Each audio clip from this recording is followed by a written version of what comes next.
আছে এগুলো আমার দেশে, আমি তো এখন প্রবাসে আছি, এগুলো আনতে পারি না, সম্ভব না আমার কাছে। চার মাযহাবের কিতাব সবগুলো আছে। এটা তো বুখারী শরীফ, এটা তো সনদ মতন না, এই জন্য এটা বেশি পড়ি না আমি। এটা হচ্ছে কোরআনের তাফসির, ডক্টর খন্দকার আব্দুল্লাহ জাহাঙ্গীরের লেখা 36টা বই সবগুলো আছে আমার কাছে। এবং 6জন নারী 6জন পুরুষ, জান্নাতি নারী এবং পুরুষের জীবন বৃত্তান্ত আছে, অনেকগুলো আছে। ওগুলা একটা ভিডিও আমি পোস্ট করেছিলাম ওগুলোর। আচ্ছা যাই হোক, আমাকে নিজেকে ভাইরাল করার জন্য না, এগুলো আমার সকল দিনী ভাই বোনদের ঘরে ঘরে এগুলো থাকা উচিত।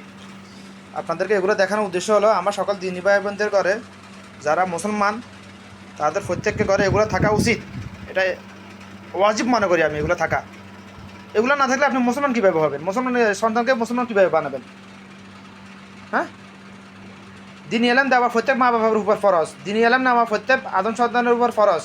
তো এগুলো যদি না থাকে তাহলে কীভাবে দিনী এলেম কীভাবে দিবেন, কীভাবে নেবেন?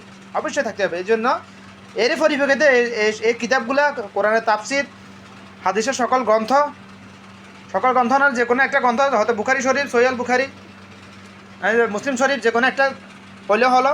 মুসলমান হওয়ার জন্য যে কোনো একটা হাদিসের কিতাব থাকলে মুসলমান হওয়া যায়, যথেষ্ট, অসুবিধা নেই। এগুলো তা প্রত্যেকের ঘরে রাখা এটা ওয়াজিব ওয়াজিব ওয়াজিব ওয়াজিব, মানে না মানে এটা সত্য। দিনী এলেম গ্রহণ করা যেরকম যদি ফরজ হয়, দিনী এলেম দেওয়া যদি ফরজ হয়, তাহলে এগুলো রাখা প্রত্যেকের ঘরে, এগুলো রাখা ওয়াজিব। ফরজ বলতেছি না, ওয়াজিব আর ফরজ একই কথা, কাছাকাছি, দুইটাই সমান।